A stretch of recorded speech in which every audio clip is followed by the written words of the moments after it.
이름으로 기도하옵나이다. 아멘. 오늘 시간에는 이사야 강의 22번째 맞는 시간으로서 이사야에 나타난 메시아의 재림의 모습이라는 제목으로 함께 말씀의 은혜를 나누기로 합니다. 구약의 복음서라 일컬어지는 이사야서,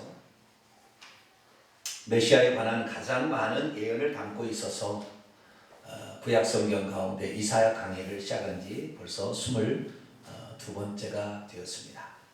그동안에 우리는 메시아, 그리스도는 헬라어고 메시아는 히브리어죠. 메시아의 신분, 그분이 누구냐? 이사야 9장 6절을 중심으로 그분은 아기자 아들로 오실 거지만 전능하신 하나님이요 영존하신 아버지요 놀라운 보혜사다. 이사야 9장 6절을 중심으로 시작을 해서 이새의 아들 다윗의 왕권을 가지고 오니 그 다음에 성령의 기름 부음을 받고 사역하는 이러한 사역자, 이런 메시아의 신분에 관하여 우리가 공부를 했습니다. 그리고 그 메시아의 잉태와 탄생, 이사야 7장 14절에 처녀가 잉태하여 아들을 낳을 것이다. 또 임마누엘이라 할 것이다. 8장에 이런 얘기들을 했고요. 그리고 그분의 공생에 그분은 갈릴리에 가셔서 흑암에 앉은 백성들에게 빛을 비추게 될 것이다. 그분이 성령의 기름 부음을 받고 나가 사역하시는데 꺼져가는 등불도 끄지 아니하시고 상한 갈대도 꺾지 아니하실 것이다. 그분은 모든 사람에게 은혜의 희년을 선포해서 억압받는 모든 자, 귀신이나 악한 자로 같은 자를 자유케 해주고 그들의 질병을 치료해주는 그러한 자로 사역하실 것이다. 뭐 그런 얘기를 했고요. 그리고 그분의 고난과 죽음, 그분이 이사야 53장에 고난받는 종으로서 이렇게 모든 인류의 죄를 대속해서 죽으시고 그리고 죽으셨지만 다시 살아나시고 부활, 그 다음에 승천, 그리고 하나님 보좌 우편에 앉으심, 여기까지 우리가 지난 21번의 시간을 통하여 공부를 했습니다. 오늘은 이제 보좌의 우편에 앉아 계신, 이건 상징적 표현이라고 했죠. 거기에서 왕노릇 하시고 모든 천사들과 인생들을 다스리시며 재림하실 날을 기다리고 계신 예수 그리스도, 그리고 우리가 죄 지어도 중보자로서 우리의 죄를 피로 씻어주시며 우리로 하여금 하나님께 나아갈 수 있도록 중보자 역할을 하시는 그 예수 그리스도, 그분이 이제 재림하실 일이 남아있는 것이죠. 그래서 이제 오늘 이 시간부터는 재림에 관한, 재림을 통하여 하나님께서 재림을 하시는데 그 재림을 통하여 하신 일이 무엇인가, 그 재림하실 때 누가 오시고 그 재림하시는 모습은 어떤 모습인가. 요즘에는 얼마나 웃기냐면 안상훈이가 재림 예수래요. 이만희가 재림 예수래요. 겉다이로 신앙생활, 겉다이로 이렇게 얘기하는 것이 얼마나 어리석은 것인가. 우리가 정확히 성경적 견해를 알고 예수 그리스도의 재림이 무엇인가, 이 재림에 관하여 우리가 조금 더 알아보도록 하고요. 그리고 재림하셔서 하시는 일이 있죠. 세 가지를 하십니다. 재림하셔가지고 악의 무리들을 심판하십니다. 그리고 성도들을 구원하셔서 그들에게 보상하시죠. 잔치를 여시고 상을 주시고 뭐 그런 일 하시잖아요. 그리고 그 다음에 새하늘과 새 땅으로 조성을 하신 그곳으로 우리를 이끌어 가실 그런 일들을 하시게 되는데, 그래서 그분의 재림의 모습과 그리고 재림 후에 하신 일들에 관하여 오늘 좀 말씀을 살펴보기를 원합니다. 자, 그러면 재림의 모습에 대해서 우리가 살펴보는데요. 먼저 누가 재림하시는가, 이걸 먼저 살펴보도록 하겠습니다. 누가 재림하시는가? 제가 여기에 가장 제가 여기 충격을 받았던 것이 여기였어요. 충격을 받았던 게, 구약 성경을 읽다가 충격을 받았던 게 뭐냐면, 구약 성경에는 누가 재림하시느냐에 관하여 전부 다가 여호와께서 재림하신다고 되어 있어요. 누가요? 여호와가 재림하신다고.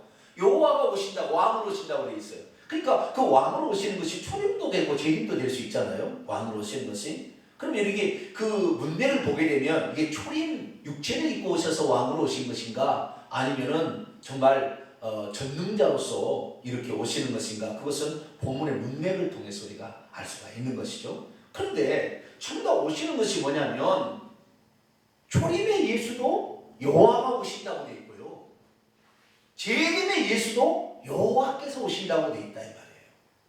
그래서 제가 성경을 보면서 아닌데, 저는 옛날부터 뭐요? 삼위일체적 신앙, 되게 삼신론적 삼위일체죠. 그런 신앙에 빠져 있었기 때문에 하나님의 아들이 재림하시지, 예수님이 재림하시지, 무슨 여호와 아버지가 재림하시느냐, 이렇게 생각을 했어요. 그래서 구약 성경은 좀 지나치다, 이렇게 구약 성경을 이렇게 보고 있었습니다. 이사야도 정확하게 누가 재림하시느냐, 이사야의 재림하시는 그 재림하시는 그분은 여호와가 재림하신다고 아예 못을 다 박아버렸어요. 메시아가 온다고 하지 않았어요. 여호와가 온다고 그랬어요. 그런데 그 여호와가 오신 분이 누구였어요? 예수님이었잖아요. 그러니까 예수님이 재림하신다는 건데, 이 예수님과 하나님을 한 분으로 알지 못하면 하나님의 아들이 오시지 무슨 하나님 아버지가 재림하시느냐, 이런 식으로 착각할 수가 있는 것이죠. 그래서 우리가 구약 성경에 나와 있는 말씀을 통하여 신약이 어떻게 이렇게 완성되었는지를 좀 살펴보도록 합니다. 자, 누가 오실까요? 자, 이것을 알기 위해서 우리가 잠깐 이사야서를 개반을 하는데요. 이사야서는 제가 총 3부로 총 크게는 두 가지로 되어있죠. 신약과 구약처럼 39장까지가 첫 번째고, 그다음에 40장부터 66장까지가 두 번째 부분이다, 이렇게 되어 있고요. 39장까지 되는 중에서 35장까지가 한 부분이고, 36, 37, 38, 39가 두 번째 부분이에요. 그것이 예언이라고 하면 이건 성취입니다. 그래서 이 크게 두 부분으로 또 나눌 수가 있다겠어요. 그래서 이사야는 1장부터 35장이 제1부에 해당이 됩니다. 제1부인데 1장부터 35장 사이에는 총 4부분으로 또 나눠져 있습니다. 이사야 1장부터 12장까지가 첫 번째 부분이고요. 13장부터 내용이 달라지기 때문에요. 13장부터 23장까지는 열방 12개국의 심판이 이방인 나라에 심판하시겠다고 나와요. 애국부터 시작해서 쭉 이렇게 심판하신다는 그런 얘기를 합니다. 그 다음에 24장부터 27장, 오늘 볼 건데요. 이것이 일부의 제3편에 해당되는데, 이것이 이사야의 묵시록이라 이렇게 얘기합니다. 뭐라고요? 24장부터 27장까지를 뭐라고 부른다고요? 이사야의 묵시록이라. 그런데 이사야의 묵시록이라 하는데 그 분량이 적어서 소묵시록이라고 부릅니다. 그래서 이사야의 소묵시록이라. 다시 말해서 이사야에 나와 있는 요한계시록이라, 뭐 이렇게 보시면 되겠어요. 아시겠죠? 이것이 24장부터 27장까지입니다. 그래서 예수 그리스도 메시아의 재림에 관한 걸 알려면 몇 장을 읽어야 돼요? 24장부터 27장을 보게 되면 메시아의 재림에 관한 거의 모든 것이 나와 있어요. 뿐만 아니라 이제 마지막 부분이 이제 28장부터 35장까지 이제 4부로 끝나는데, 우리가 크게 봤을 때는 1장부터 39장까지 구약 성경에 해당되는 것이고, 그 다음에 40장부터 66장까지는 신약에 해당되는데, 그 중에서 요한계시록에 해당되는 신약 부분은 64, 65, 66장에 해당돼요. 몇 장이라고요? 64, 65, 66. 64, 65, 66은 메시아의 재림과 새하늘과 새 땅에 관한 얘기가 나와요. 그러니까 우리가 예수 그리스도의 재림, 메시아의 재림에 대해서 살펴보려면 24장부터 27장까지를 살펴보고 64장에서 66장까지를 살펴보면 됩니다. 그래서 거기에 메시아에 관한, 재림에 관한, 재림과 심판과 새하늘과 새 땅에 관한 모든 이야기가 거기에 기록되어 있다는 것을 우선 알고 본문을 들어가면 좋겠습니다. 자, 이사야 24장부터 드디어 이제 예수 그리스도의 메시아의 재림에 관한 이야기를 하고 있는데, 그 재림하실 때 누가 재림하시는 것일까? 먼저 순서대로 하지 아니하고 주제별로 제가 이렇게 나가겠습니다. 그래서 24장부터 27장과 64장부터 66장까지 나오는 부분에서 누가 재림하실 것인가 이 부분에 대해서 먼저 살펴보도록 합니다. 자, 24장 21절을 봅니다. 자, 누가 재림하실까요? 자, 있습니다. 시작. 그날에 여호와께서 높은 데서 높은 군대를 벌하시며 땅에서 땅의 왕들을 벌하. 예수님을 심판하기 위해서 이렇게 오시는데요. 누가 온다고 그랬어요? 여호와께서 오신다고 돼 있어요. 자, 24장 23절을 또 봅니다. 시작. 그때 달이 수치를 당하고 해가 부끄러워하지 하리니 이는 만군의 여호와께서 시온산과 예루살렘에서 왕이 되시고 그의 장로들 앞에서 영광을 나타내실 것이니라. 아멘. 이것은 만군의 여호와께서. 여러분, 초림과 재림은 약간 비슷한 게 있습니다. 예수님이 태어나실 때 흑암이 앉은 백성이 큰 빛을 보았다고 했죠. 그리고 예수님이 태어날 때는 캄캄한 밤중에 태어났죠. 그렇지 않아요? 그때 예수님 오셔서 왕으로, 유대인의 왕으로 태어나셨잖아요. 그죠? 오셨을 때 그때 되는데 그 예수님이 왕으로 오신 것에 대한 표징이 그의 33세 끝날 무렵에 나귀를 타고 예루살렘에 입성한 장면이 나오죠. 그게 왕으로 입성하는 거거든요. 예표입니다. 정확은 아니고 나중에 장차 완전한 왕으로 재림하시고 오실 것을 얘기하시는데 그때 만군의 여호와께서 그러신다 이렇게 나와 있다 이 말이에요. 네? 자, 25장으로 넘어갑니다. 25장 8절 9절 읽습니다. 시작. 사망을 영원히 멸하실 것이라 주 여호와께서 모든 얼굴에서 눈물을 씻기심에 자기 백성의 수치를 온 천하에서 제하시리라. 여호와께서 이같이 말씀하셨느니라. 모든 눈물을 씻기신다는 건 요한계시 21장의 말이 이제 나중에 이제 이 성취가 되죠. 9절 읽습니다. 시작. 그날에 말하기를 이는 우리의 하나님이시라. 우리가 그를 기다렸으니 그가 우리를 구원하시리로다. 이는 여호와시라. 우리가 그를 기다렸으니 우리는 그의 구원을 기뻐하며 즐거워하리라 할 것이며. 여호와가 구원하신다. 이게 예수님입니다. 이름이. 여기 그 말이에요. 이사야 25장 9절이 예수님을 영적으로 표현해 주고 있어요. 누가 구원하러 오신대요? 여호와께서 오신다. 이렇게 되어 있다 이 말이에요. 또 26장으로 넘어가 볼까요? 26장 21절을 봅니다. 시작. 보라, 여호와께서 그의 처소에서 나오사 땅의 거민의 죄악을 벌하실 것이라. 누가 나와요? 여호와께서 당신의 거하신 처소 천국 예루살렘 성전에서 나오셔가지고 땅의 모든 거민을 벌하신다 이렇게 되어 있다 이 말이에요. 그래서 이 구약 성경을 보게 되면 누가 오셔서 재림하셔서 심판을 집행하시는가 이걸 보시게 되면은 다 누가요? 여호와께서 그렇게 되신다고 얘기했어요. 그런데 신약에 와서 예수님이 뭐라 하냐면은 예수님이 재림하신다고 얘기했습니다. 자, 마태복음 16장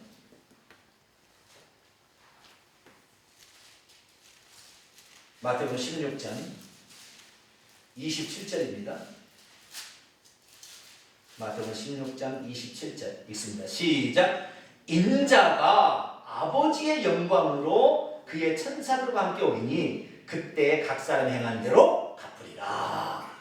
예. 그래서 한쪽은 심판이고 한쪽은 보상이겠지만 누가 와요? 인자가 온다. 인자. 예수님께서 항상 자기를 인자라고 표현했잖아요. 나는 사람의 아들이라. 내가 사람이 될 목적이 있다라는 것이죠. 그래서 자꾸 인자라고 얘기하는데 그 인자가 재림하신다 이렇게 돼 있다 이 말이에요. 25장 마태복음 25장 24장을 볼까요? 24장 44절 24장 44절 있습니다. 시작. 이러므로 너희도 준비하고 있으라. 생각지 않은 때에 인자가 오리라. 누가 와요? 인자? 예수님 오신다. 자, 24장 30절 있습니다. 시작. 그때 인자의 징조가 하늘에서 보이겠고 그때 땅의 모든 족속들이 통곡하며 그들이 인자가 구름을 타고 능력과 큰 영광으로 오는 것을 보리라. 신약에는 누가 온다? 예수님 누가 온다? 내가 온다. 내가 재림한다. 구약에는 뭐요? 여호와가 재림한다. 그럼 어떻게 해석을 해야 되냐? 이 삼위일체론으로 아버지가 따로 있고 아들이 따로 있고 성령이 따로 있다는 사람은 누구를 얘기를 해야 될지.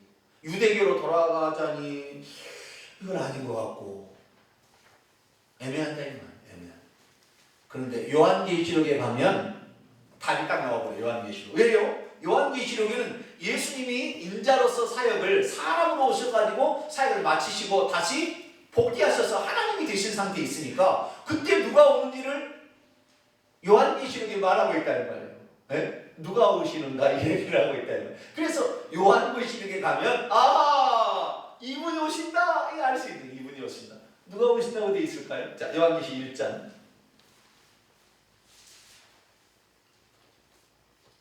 요한계시록 1장 7절 8절 읽습니다. 우리 교회는 성경 공부하면 대한민국 최고겠죠. 할렐루야. 여러분 감동을 안 하시는 거 아니에요? 에? 여러분 세계 최고의 성경 공부를 하고 있는 거예요. 에? 우리 교회처럼 이렇게 성경을 전체적으로 한눈에 찍어보게끔 이렇게 성경을 하는 데가 많잖아요. 그 부분만 하고 있어요. 그 부분만 딱 얘기하고 그 부분만 얘기하고 있지 전체를 이렇게 볼 수 있는 눈이 쉽지 않습니다. 하나님이 주시는 거예요. 할렐루야. 우리가 말씀을 사모하고 겸손한 자에게 하나님 은혜를 주시는 겁니다. 자, 요한계시록 1장 7절 8절 있습니다. 시작. 볼지어다 그가 구름을 타고 그가 누구예요? 예수님일까요? 뭐 예수님일 수도 있고 뭐 아버지일 수도 있고 뭐 그래요. 뭐 정확히는 않아요. 네. 네. 근데 그가 구름을 타고 계속 읽어보면 그럼 답이 나옵니다. 자, 계속했습니다. 그가 구름을 타고 오시리라. 각 사람의 눈이 그를 보겠고 그를 찌른 자들도 볼 것이요 땅에 있는 모든 족속이 그로 말미암아 애곡하리니 그러하리라. 아멘. 여기 보니까 구름을 타고 오시리라. 이건 아까 마태복음 예수님 24장 30절에 인자가 구름을 타고 온다고 그랬죠. 그러니까 마태복음 예수 말씀에 의하면 예수님이 오시는 것이에요. 정확하게 왜 예수님이 오신 거냐고 표현할 수가 있냐면 그를 찌른 자들도 볼 것이다. 그러면 하나님이 찔림을 당해요? 예수님이 사람이 되어서 찔림을 당했죠. 핍박을 당하고 고초를 당했기 때문에 그때 예수님을 찌른 자들 로마 군병들이겠죠. 그런 자들도 본다 이렇게 얘기하는 거 보니까 인자로 사람으로 오셨던 아들 예수 그리스도께서 재림하신다라는 사실을 알 수가 있죠. 그렇죠? 근데 그 다음 구절 봐봐요. 8절 시작. 주 하나님이 이르시되 나는 알파와 오메가라. 이제도 있고 전에도 있었고 장차 올 자요 전능한 자라 하시더라. 아멘. 주 하나님이 어떤 분이냐? 나는 알파 오메가요. 여기 22장 13절에 보면 예수님이 나는 알파 오메가라고 했거든요. 거기 보면은 이 예수님이라고 우선 생각이 돼요. 나는 알파 오메가. 그런데 이사야서를 읽어보기에는 내가 알파 오메가라는 말을 이사야서도 나는 처음이요 시작이요 처음과 끝이라는 말을 해버립니다. 그러니까 구약 성경에는 이사야서에 보면은 이게 여호와를 지칭하는 표현인데 요한계시록 22장에 가면 이것은 예수님을 지칭하는 표현이에요. 예수님을 지칭하는 표현이고 1장 17절에도 나는 처음이요 마지막이니 두려워 말라 내가 살아있는 자인데 전에 죽었다 얘기하고 이것도 예수님을 얘기하는 거예요. 그런데 누가 이르시되예요? 앞에는 주 하나님이 말씀하시기를 주 하나님이 말씀하시기 뭐라고요? 나는 알파와 오메가요. 이제도 있고 지금 있고 전에도 있고 과거에도 있고 현재도 있고 과거에도 있고 장차 오실 자. 장차 올 자로 누가 오는다고 했어요? 예수님 오신다고 했는데 주 하나님이 말씀하고 있어요. 곧 예수님이 하나님이시다. 할렐루야. 한 분 하나님이시 그분 하나님이 한 분 하나님이 그분이 그러니까 이 요한계시록을 보면 나는 알파 오메가다. 이사야서를 보면은 이게 누구예요? 예수님 이거 여호와께서 그렇게 얘기를 하고 있는 것입니다. 자, 이사야를 한번 볼까요?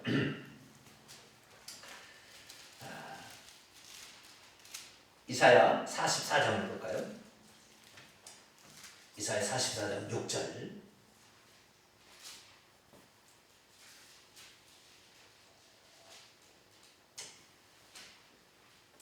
그러니까 제가요 여호와가 예수입니다.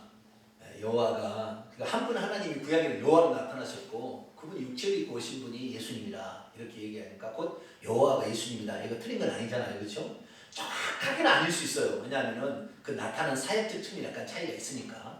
그런데 그렇게 얘기하니까 삼위일체를 부정했다고 그렇게 얘기하는데 그 양반은 지금 하나님을 모르는 거예요. 천국 가가지고는 보좌, 예수님 보좌가 왜 없지? 왜 성령님의 보좌가 없지? 이럴 거야 아마 천국 가가지고는. 헷갈리게 될 겁니다. 네. 자, 이사야 44장 6절 있습니다. 시작. 이스라엘의 왕인 여호와 이스라엘의 구원자인 만군의 여호와가 이같이 말하노라. 나는 처음이요 나는 마지막이라. 나 외에 다른 신이 없느니라. 나 외에 다른 신이 있어요 없어요? 아들 신이 있어요 없어요? 없다니까요. 아들 하나님이 없다니까요. 나만 있다니까. 나만. 이게 한 분 하나님이에요. 그분이 아들을 오셨어요. 할렐루야. 이사야 9장 6절에 한 아기가 우리에게 한 아들을 우리에게 주신 바 되었는데 그분이 영존하시는 아버지, 전능하신 하나님, 영존하신 아버지냐 이 말이에요. 네. 그래서 이게 요한계시록을 보니까 누가 온다고 되어 있냐면은 예수님이 오시고 그분이 주 하나님이라 이렇게 되어 있다 이 말이에요. 아도나이 엘로힘이다 딱 되어 있다 이 말이에요. 그래서 우리는 예수님이 오시는 것이 곧 여호와가 오시는 것이다 라고 이해할 수 있는 그냥 답이 맞습니다. 제가 삼위일체 하나님을 믿으면서 그것을 교리적으로 나는 얼마나 교리적으로 이렇게 많이 공부를 했기 때문에 교리적으로 공부를 하다가 제가 깜짝 놀래가지고 제가 충격을 받았던 게 스가랴서예요. 스가랴서에도 누가 오시는지 정확히 얘기해버립니다. 스가랴서. 자, 스가랴서 14장을 볼까요? 이사야 말고입니다. 이것은 스가랴서 14장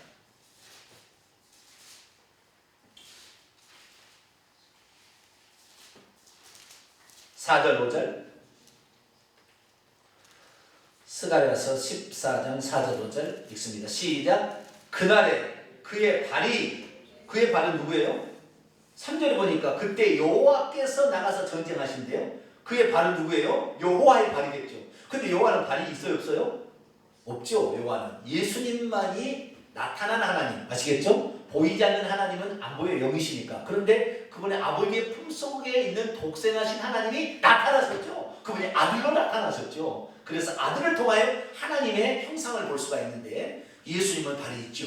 그렇기 때문에 그날에 그의 발이 예루살렘 앞 동쪽 감람산에 서실 것이요. 재림한 장소가 어디라고 나와 있어요? 예언이 감람산. 그래서 사도행전 1장에 감람산에 제자들이 모여있을 때 거기에서 올리브를 받으시오. 그리고 하늘로 가심을 본 그대로 오시리라. 그 감람산에 예루살렘의 감람산에 오신다. 이렇게 사도행전 1장에 제자들에게 천사들이 얘기하고 있는 모습이 나오는 거죠. 감람산에 서실 것이요. 감람산이 이래저래 될 것이라. 5절 중간에 봅니다. 나의 하나님 시작. 나의 하나님 여호와께서 오실 것이요. 모든 거룩한 자들이 주와 함께 하리라. 누가 오신다고 그랬어요? 여호와께서 오신다고 되어 있다. 여호와께서. 네? 9절 시작. 여호와께서 천하의 왕이 되시리니 그날에는 여호와께서 홀로 한 분이실 것이요 그의 이름이 홀로 하나이실 것이라. 그분이 바로 예수님이 여호와시니까 홀로 한 분이신 하나님 그분이 오신다. 자, 요한계시록 이제 한 번 더 봅니다. 누가 오시는 것인가? 요한계시록 19장. 이 재림하실 모습을 정확하게 요한계시록 19장에 말하고 있습니다. 백마를 타고 오신 분이에요. 백마를. 하얗다라는 것은 순결하다, 깨끗하다가 죄가 없다, 오래되었다 그런 뜻입니다. 뜻이 의미가 흰색이라는 것은 백마를 타고 오시는데 11절부터 보면 요한계시록 19장 11절 보면 백마를 타고 오시는데 그의 이름은 뭐예요? 충신과 진실이다. 그분은 신실하고 참이다. 그거 공의로 심판하고 싸우는데요. 그의 눈은 뭐 같고? 불꽃 같고 그의 머리에는 많은 관들이 있죠. 그의 눈이 불꽃 같고는 누굽니까? 누구를 말하는 거예요? 하나님을, 여호와 하나님을 가리키는 거예요? 예수님을 가리키는 거예요? 예수님을 가리키는 1장 봐봐요. 요한계시록 1장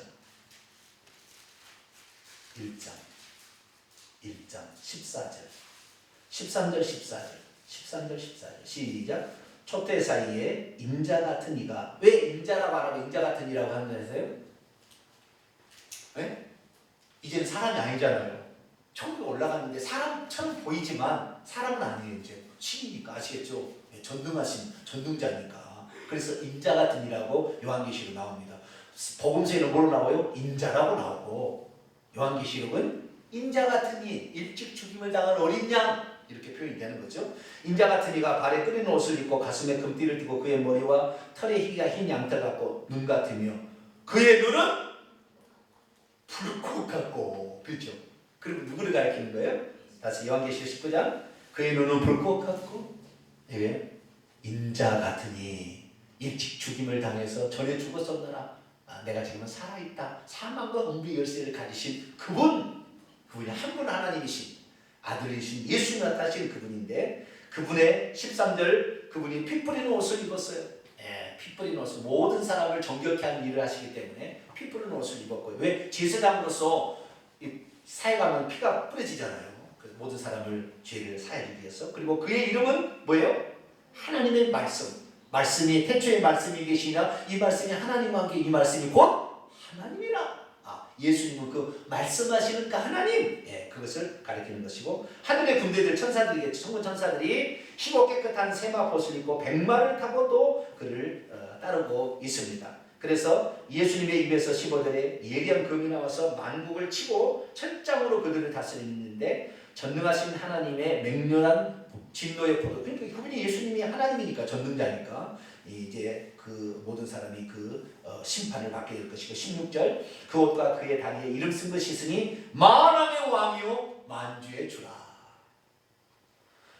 뭡니까 디모데후서 6장에 보게 되면은 하나님은 보이지 않는데 그분이 만왕의 왕 만주의 주라고 되어 있어요. 그렇기 때문에 이 하나님이 곧 예수님이고 예수님이 곧 재림하신 것이다. 그렇게 우리가 이제 파악을 할 수가 있겠죠. 자, 그래서 재림하신 분은 누가 재림하세요? 구약에는 여호와가 오신다고 했는데 신약에는 예수님이 오신다고 되어 있고 나중에 보니까 그분이 한 분이더라 합니다. 그래서 한 분 하나님 그분이 재림하신다 이렇게 보면 되겠습니다. 자, 그러면 다시 이사야 다시 넘어와서요. 그때 재림하시는 모습들을 잠깐 좀 정리를 해보겠습니다. 자, 27장입니다. 27장 13절 큰 나팔 소리와 함께 오십니다. 예수님이 어떻게 오신다고요? 그때 모습이 보니까 큰 나팔 소리 13절입니다. 27장 13절 시작. 그날에 큰 나팔을 불리니 아수르 땅에서 멸망하는 자들과 애굽 땅으로 쫓겨난 자들이 돌아와서 예루살렘 성산에서 여호와께 예배하리라. 큰 나팔이 울려 퍼질 때, 자 데살로니가서 그래서 사도 바울이 그걸 봤죠. 데살로니가서 4장을 봅니다. 데살로니가서 4장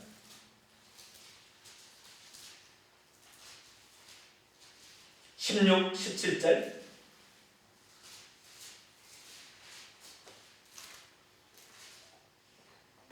16, 17절 있습니다. 시작. 주께서 호령이라는 것은 큰 소리라는 외침입니다. 예를 들어서 옛날에 우리나라 조선시대로 한다면 이럽니다. 이리 오너라! 이거예요. 아시겠죠? 옛날에 우리나라 치자면 아시겠죠? 네, 그 큰 호령과 천사장의 소리와 하나님의 나팔 소리로 신이 하늘로부터 강림하시니 하늘에서 나팔 소리가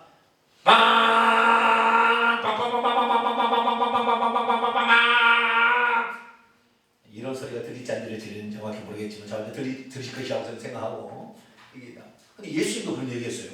자, 마태복음 24장 나팔 소리 얘기했어요. 예수님도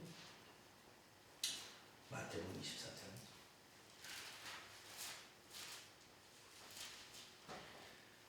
마태복음 24장 30절 31절인데요. 마태복음 24장 30절 30절 그때에 인자의 징조 하늘에 보이고 그때 땅의 족속들이 통곡하며 그때 인자가 구름을 타고 큰 능력과 영광 오는 것을 보리라. 31절 시작. 그가 큰 나팔 소리와 함께 천사들을 보내리니 그들이 그의 택하신 자들 하늘 이끌어 저 끝까지 사방에서 하늘로 모시다 이 말이에요. 네. 그래서 큰 나팔 소리와 함께 그 나팔 소리. 네. 근데 이 나팔 소리는 우리의 육으로 들을 수 있는 나팔 소리일까요? 영으로 들을 수 있는 나팔 소리일까요? 응? 예수님이 재림하실 때는 여러분 이걸 아셔야 돼요. 그러니까 이 물질계하고 영계하고는 차이가 있습니다. 이 물질계에 있는 사람은 영계를 볼 수 없어요. 영계에 있는 사람이 이 물질계로 나올 수가 없습니다. 천사들만 종으로서 왔다 갔다 할 수가 있어요. 아시겠죠?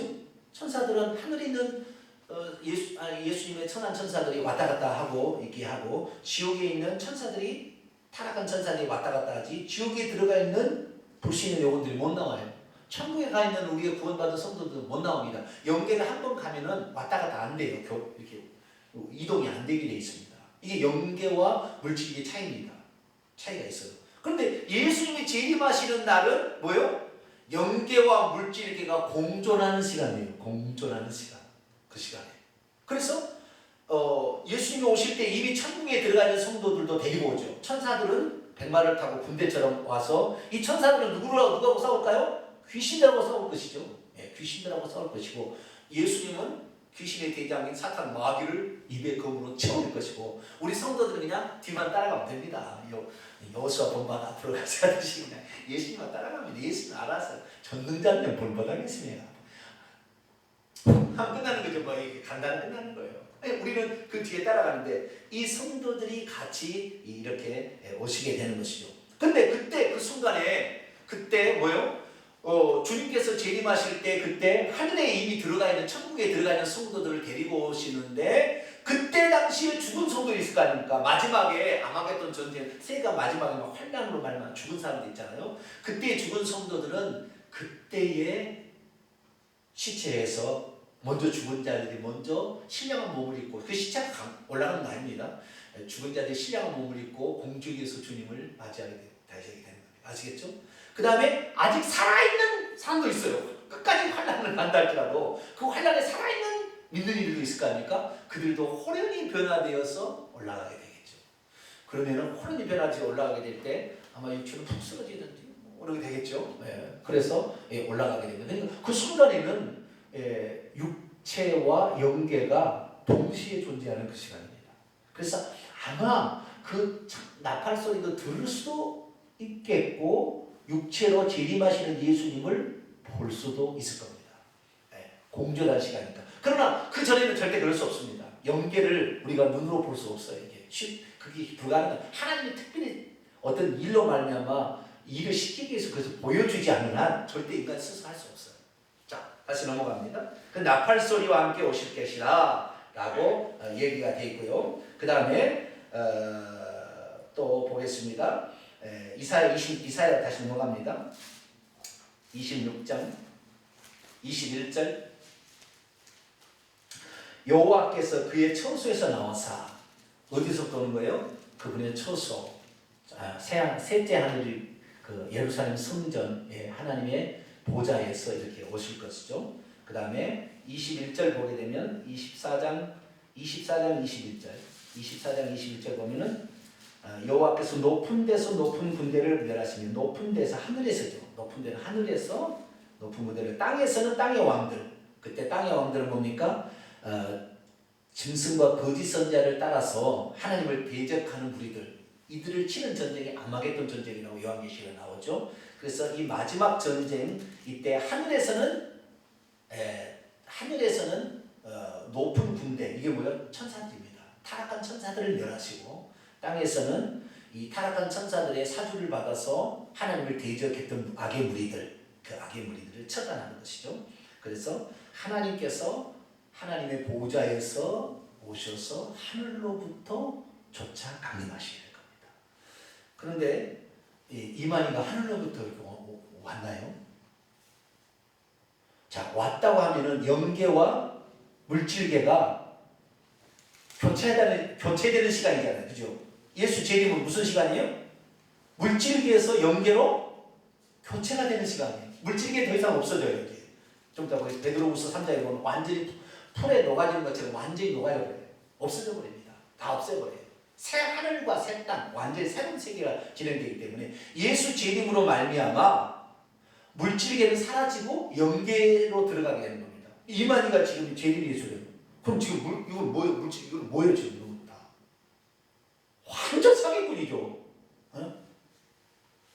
그렇게 바꿔줘야 되는데, 그리고 구름을 타고 온 것을 본다고 그랬는데, 본다고 그랬잖아요. 찌른 자들을 본다고 그랬는데, 이만희가 하늘에서 백마를 타고 왔나요? 저기 잠실 올림픽 경기장에서 백마를 타고 지가 다닙니다. 백마를 타고 지가. 나 그건 봤어, 영상을. 지가 잠실 올림픽 경기장에서 백마를 타고 돌아다닌다고. 제리뉴스가 되겠냐고요. 별짓을 다 하더라고요. 응?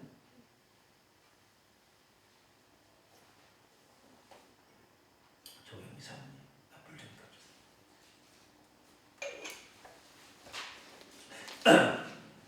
뭔 얘기가 됐어요? 하늘로부터 오는데 그때는 물질계와 영계가 바뀌는 것입니다. 바뀌는 순간. 아시겠죠? 그때는 그래서 동시에 살아있는 사람도 주님의 재림을 보실 것이고 영계로 확 바뀌는 겁니다. 아시겠죠? 이렇게 돼서 가게 되는 그 순간이 되기 때문에 지금 내가 재림 예수라고 주장하는 문선명이, 박태세 다 죽었어요.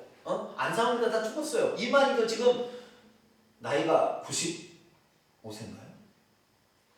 85세인가? 정확히가 모르겠네. 92세인가? 뭐 저는 나이 많아요. 곧 죽어요. 곧 죽어. 그런데 영생, 그분은 절대 죽지 아니하고 육체 영생이 들어간다, 그렇게 주장하고 있어요. 그 깨지면 뭐라고 얘기할지, 에? 또 무슨 이론을 만들어가지고 그들도 변명을 할지 모르겠지만 완전 사기당하는 것을 그때 가서 가슴을 찌며 통곡해도 한번 악한 영역에 빠진 사람은 헤어나오기가 어려워요.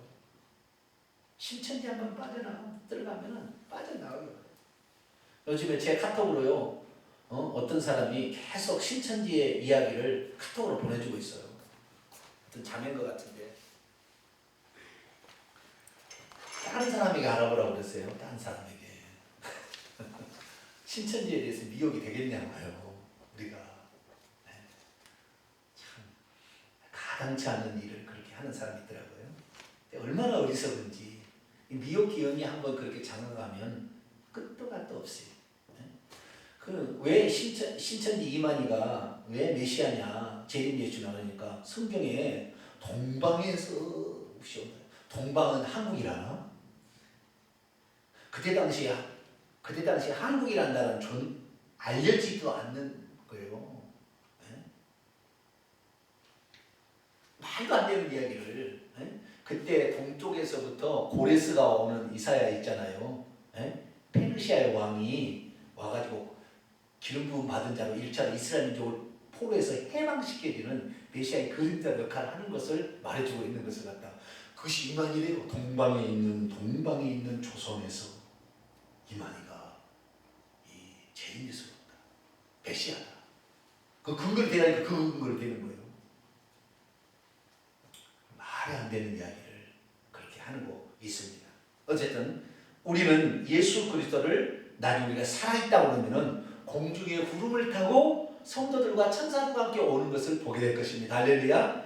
우리가 주님의 재림을 맞이하지 못한다면 우리는 죽는 순간에 영의 세계로 들어가서 그분을 만나게 될 것입니다. 그리고 그분이 오실 장소는 어디예요? 예루살렘이겠죠. 자, 이사야 24장 23절을 다시 한번 읽습니다. 시작. 그때 달이 수치를 당하고 해가 부끄러워하리니 이는 만군의 여호와께서 시온산과 예루살렘에서 왕이 되시고 그의 장로들 앞에서 영광을 나타낼 것입니다. 시온산과 예루살렘, 그래서 아까 감람산에 그의 발이 선다는 스가랴 말씀과 사도행전 1장에 기록되어 있듯이 예수께서는 그때 감람산으로 예수님 재림하신다, 이렇게 보시고 정리하시면 될 것 같습니다. 자, 정리를 해봅니다. 자, 예수 그리스도의 재림의 모습에 관하여 방금 얘기 들었습니다. 그분은 구약의 여호와이신데 육신을 입고 이 땅에 오셨기 때문에 오실 때는 예수님으로 오시게 될 겁니다. 그러나 그분은 만군의 여호와 동일하신 분이십니다. 그분은 천군 천사와 함께 하늘의 보좌를 떠나서, 그래도 하나님의 보좌에는 하나님이 계십니다. 아시겠죠? 동시연계 가능하기 때문에 아들로서 아들의 형상을 입으신 그분이 이 땅에 재림을 하시게 되는데, 천군 천사와 함께 이미 천국에 들어간 성도들, 구약의 성도들과 신약에 들어와서 예수 믿고 죽은 사람 다 천국에 바로 가니까 그 성도들과 함께 재림을 하십니다. 재림을 하셔가지고 이제 무슨 일 하시느냐? 세 가지를 하시는 거죠. 그거에 대해서 이제 살펴보도록 하겠습니다. 자, 무슨 일을 할 것이냐? 악의 무리를 첫째는 심판합니다. 뭘 한다고요? 악의 무리를 심판하십니다. 악의 무리를. 그런데 여기 들어가기 전에 잠깐 우리가 살펴볼 게 있냐면 뭐가 있냐면 우리가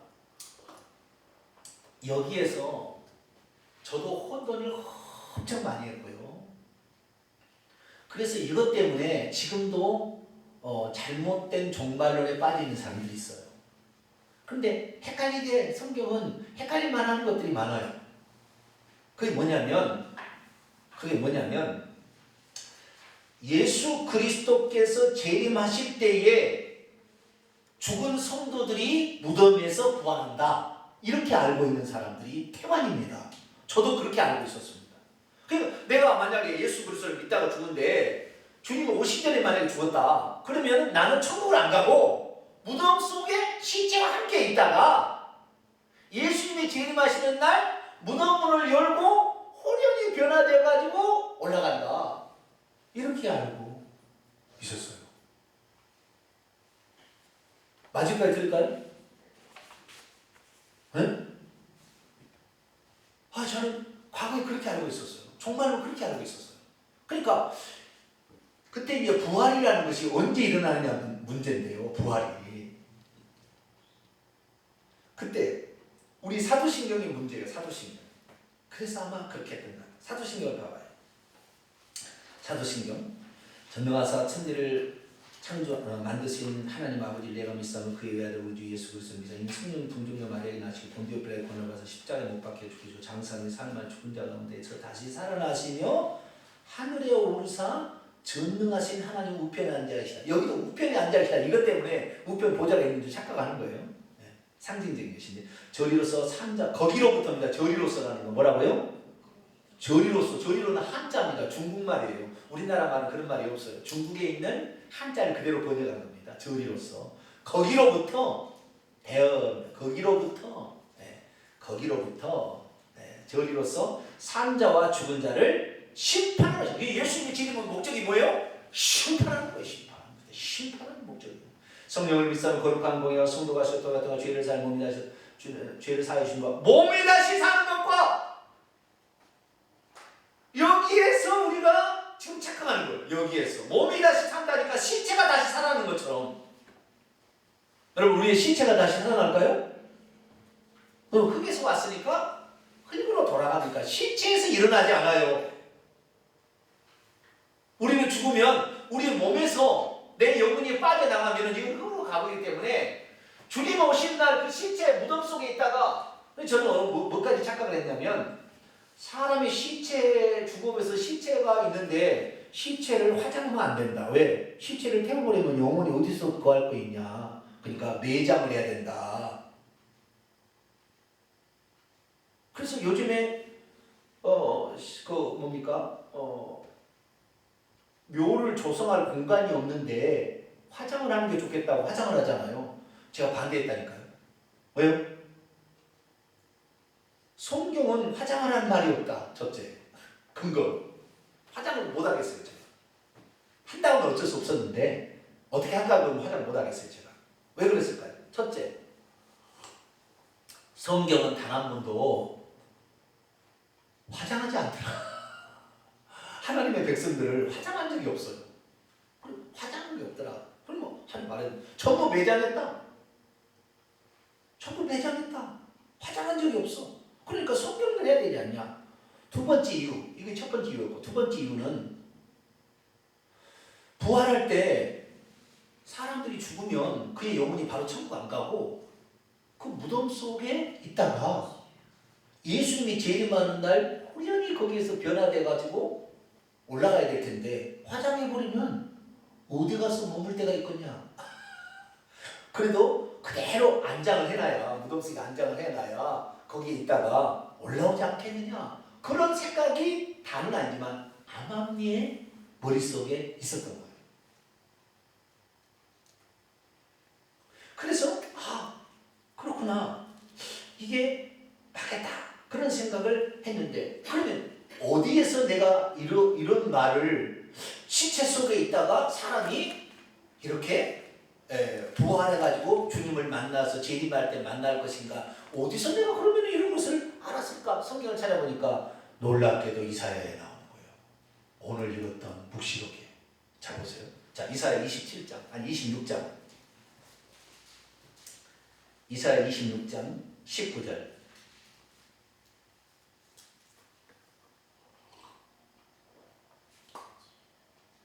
이사야 26장 19절 읽습니다. 시작.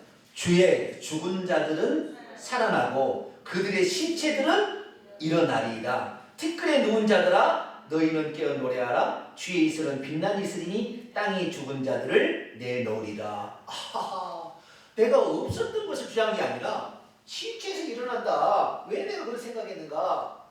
언젠가 성경을 본 거예요. 제가 어디 봤느냐? 이사야 26장 19절에 분명히 뭐라고요? 주의 죽은 자들이 살아날 것이고 그들의 시체들은 일어나리라. 이렇게 되어 있지 않느냐? 그리고 성경을 딱 봤어요. 성경을. 그런데 원문에 어떻게 되어 있는지 아세요? 원문에. 자, 당신의 죽은 자들은 살아날 것이다. 원문을 제가 직역합니다. 당신의 죽은 자들은 살아날 것이다. 그들이 나의 시체를 세울 것이다. 그들이 나의 시체를 세울 것이다. 티끌에 거주하는 자들아 너희는 깨어 기뻐 외치라. 왜냐하면 주의 이슬은 빛들의 이슬이기 때문이다. 땅이 죽은 자들을 떨어뜨릴 것이로다. 이렇게 되어 있어요. 여기 보면 그들의 시체가 일어난다라는 그 직역 이렇게 그래 보면은 시체가 일어나겠지 되지만 그들이 나의 시체를 일으켜 세우리라.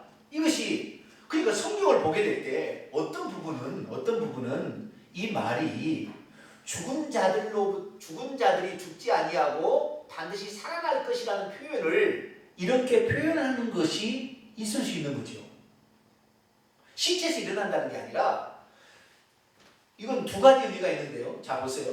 예수님이 오시게 될 때 그때 죽은 자들은 그 시체에서 일어나겠죠. 그렇죠. 그것도 있긴 있어요. 그런데 이것을 전체적으로 해석할 수는 없어요. 왜? 예수님이 재림하시는 날로 제한한다면 이건 맞아요. 아시겠죠? 예수님이 재림하시는 그날에 죽은 자들은 그날 올라가겠죠. 그렇죠? 그러니까 그날 죽은 자들은 그날 되겠지만 예수님이 재림하시기 전에 죽은 사람은 어떻게 되냐 이 말이에요. 그것을 우리는 이제 어떻게 해석을 하냐면 시체 속에 있겠다 이라고 생각을 하는 거죠. 그런데 이 말은 그날 그들이 나의 시체를 그들이 누구겠어요? 그들이 하면 천사들이라고 추정이 됩니다.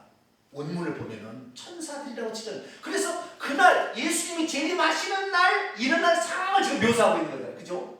그러니까 예수님이 재림하시는 날은 이미 천국에 들어간 성도들을 데리고 온다고 했지만 이 땅에 그때 마지막 전쟁으로 죽은 사람은 그때 시체에서 일어나겠죠. 그 영혼이 일어날 것이고 그 다음에 살아있는 사람이 호련히 변화되어서 공중에서 주님을 영접하겠죠.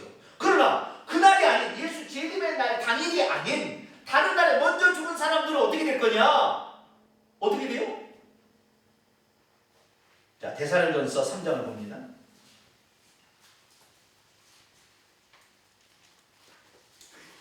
데살로니가전서 3장 13절. 성경을 전체적으로 볼 줄 알아야 되고요. 그 다음에 그 문맥을 정확히 봐야 됩니다. 그때 그 시간에 일어난 일인지 아니면은 그 전에 있었던 일인지에 대해서 정확한 관점. 그래서 성경 원문으로 볼 때 그게 아니겠구나 라는 사실을 알게 되는 것이죠. 그렇지만 제가 그때는 제가 이 원문을 중요시 여겼던 시대는 아니기 때문에 그때는 잘 몰랐죠. 자, 13절 읽습니다. 시작. 너희 마음을 굳건하게 하시고 우리 주 예수께서 그의 모든 성도들과 함께 강림하실 때에 하나님 우리 아버지 앞에서 거룩하게 흠이 없게 하시길 원하노라. 그때 하나님 우리 아버지 앞에서 거룩하게 흠이 없게 하실 사람은 지금 데살로니가 성도들이죠. 그렇죠? 그러나 그때도 그의 성도들과 함께 또 오시잖아요. 그죠? 그러니까 이 예수님이 오시게 될 때에 이 땅에 예수 그리스도를 믿고 아직 죽지 않고 살아있는 사람도 있을 가능성도 얘기하고 있고 이미 죽어서 예수님과 함께 천국에 있는 사람을 예수님이 데리고 오실 것도 얘기하고 있다는 거예요. 그러면 자 이사야 26장 19절에 나와 있는 시체들 가운데 일어난다는 이 얘기는 당일날 일어나는 이야기인지 아니면 그 전부터 그 전에 죽었던 사람들의 이야기인지를 구분해서 표현을 해야 된다. 아시겠죠? 무슨 말인지. 그러니까 성경을 정확히 풀어야 되는데 두리뭉실 풀고 원문에 따라서 풀지 않게 되면은 이 헷갈리는 게 있어요. 헷갈리는 게 있어요. 그날 죽는 사람은 시체에서 일어나는 거예요. 영혼이. 아시겠죠? 시체가 일어난다는 게 아니고 이 시체 속에서 영혼이 일어나는 것입니다.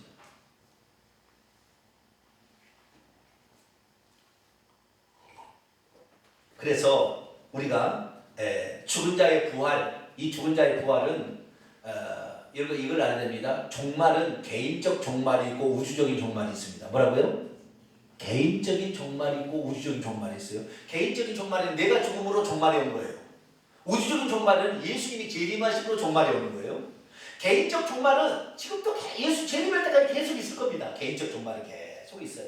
이 개인적 종말을 맞는데 성도들은 천국으로 지금 바로 갑니다. 아시겠죠? 천국으로 바로 가고 그 다음에 불신자들이나 죄를 좌우지간 해결 못한 사람은 다 지옥으로 떨어지게 되겠죠. 그렇게 되고 예수님께서 오실 때는 우주적인 종말이에요.